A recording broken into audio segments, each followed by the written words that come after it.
Next lesson for the Black Stallion: haltering, backwards, sideways, circles, and corkscrew, all together.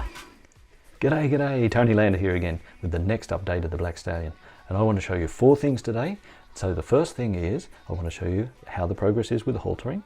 I want to show you how the progress is with the backwards, then onto circles, and then onto sideways. So 4 things are progressing well. I'm really happy with him. So I hope you enjoy it. Some of it may you find a bit slow, like a bit watching the grass grow, but horse development is a slow process and we need to take it at the speed the horse can handle, and of course the speed that the person can handle. So I hope you enjoy it and watch till the end. So here, just starting to put the halter on and really starting to try to get him to turn his head towards me and lower his head.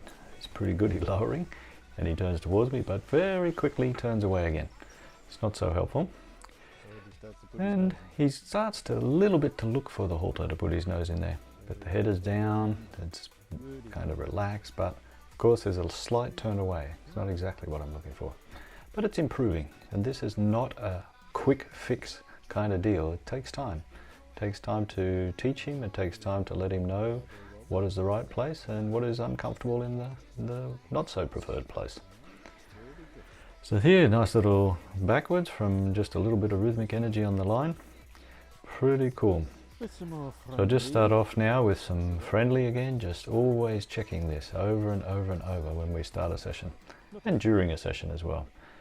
Just to make sure that he's courageous, make sure that he's with me and a bit attentive, but pretty nice right now. He's really here, he's listening with his ears and his eyes, and whoops, distracted happens.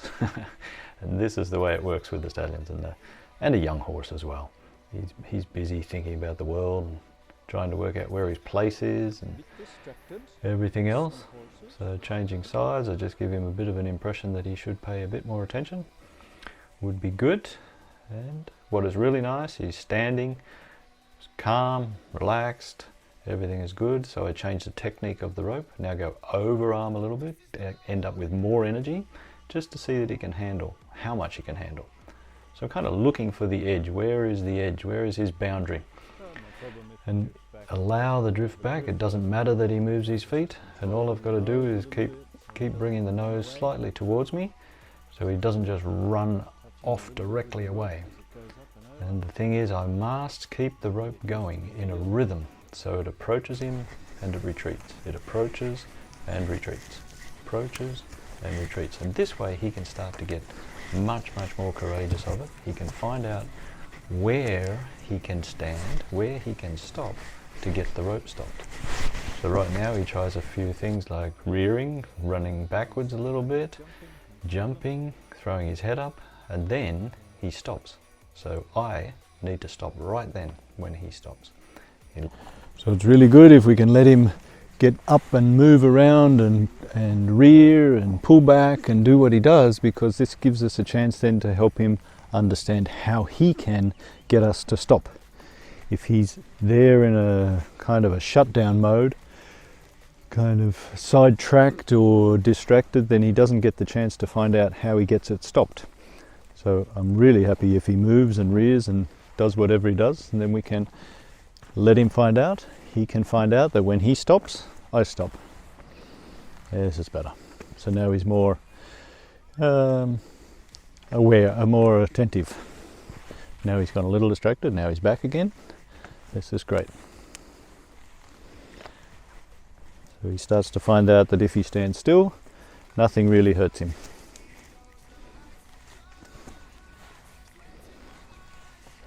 This is really cool because this is just the second time I've done this with the rope, and now he just stands there. On this side is a little bit different. On his right side, not so used to things, but now he's even standing still. This is again super cool, and he's a little bit distracted by the horses next door, but not too bad.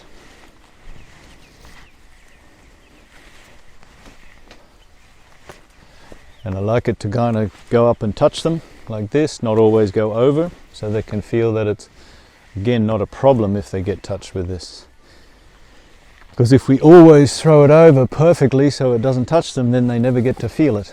So it's much better if we sometimes pretend we miss, let it roll on their body, let them feel it bump a bit, and then go over again. Cool. So now we'll test a little bit up near the head again, because this with the swinging arm he has a bit of trouble with, or had a bit of trouble with earlier today. That looks pretty good right now. Up and over. And if he moves again, this is not a problem. Just allow him to move. Let him go. Got to get it off his ear now. Yeah. So again, make it big movements, make them friendly movements, but still big so he can see it coming and he works out it's not really a problem for this.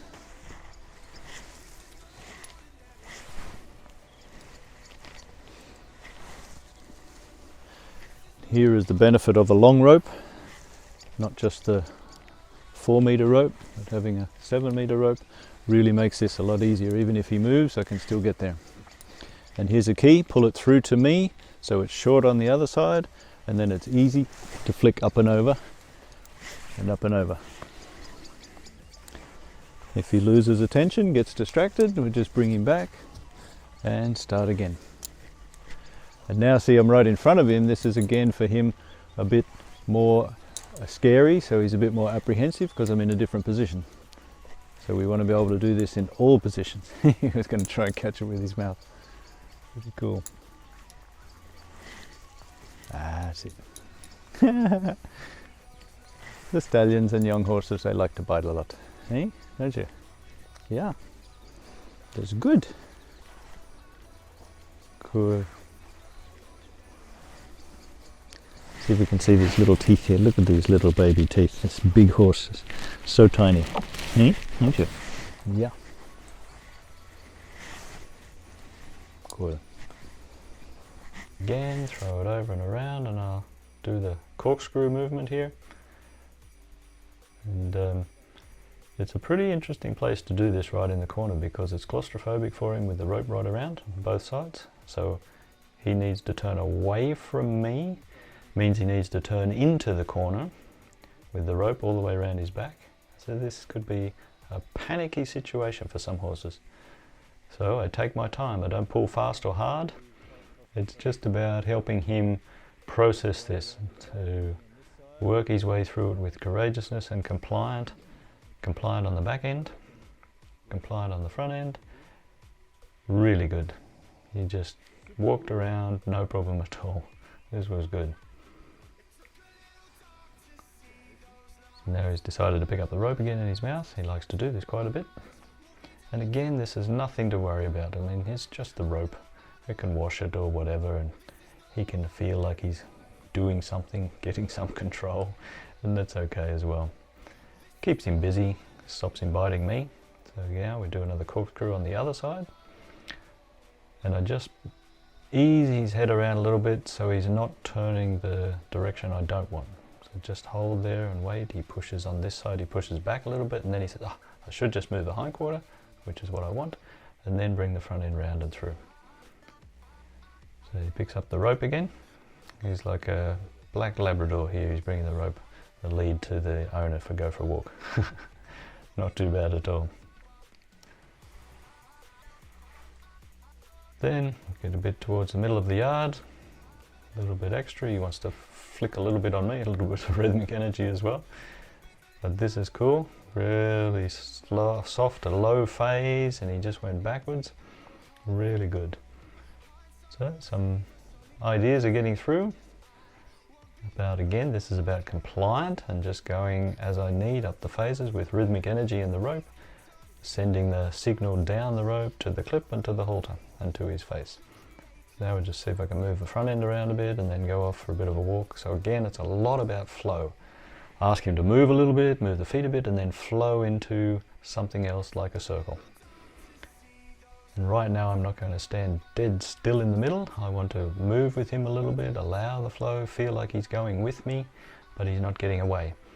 So a lot of this introductory training, if you like, but development of the horse is really about flowing and going with them, and helping them to feel like you're with them and not just demanding they do something.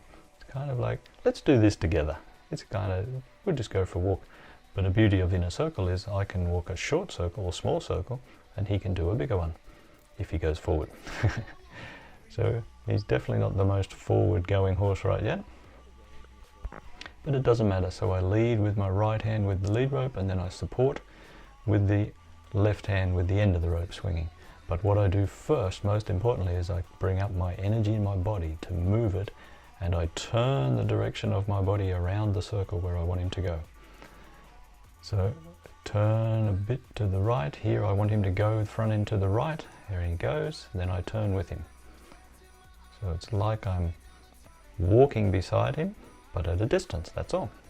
So my energy should still go. Now I drift, flow with him. I had to trot a little bit to keep up, and flow with him into a sideways along the fence.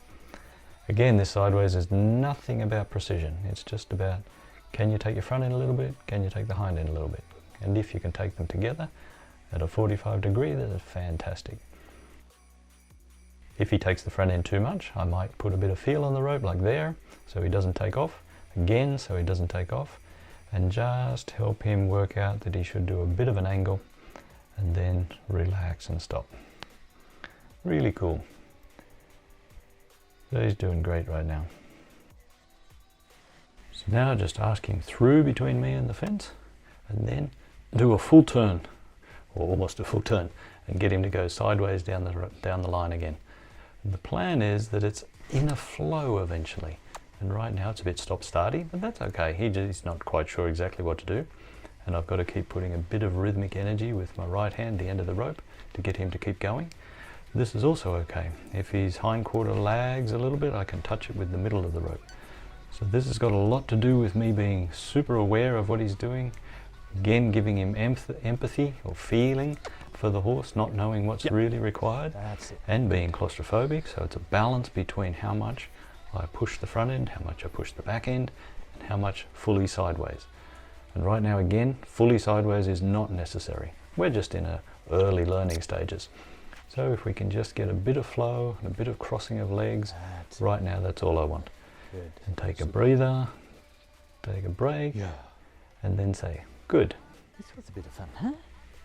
Oh yeah. Hey, if you enjoyed that, what I'd love you to do is hit the subscribe button and the notification button so that you can get notified when I put up new videos, because I'm going to keep the process or the development of the Black Stallion going, and if you're interested in that, hang in there and keep watching the next videos.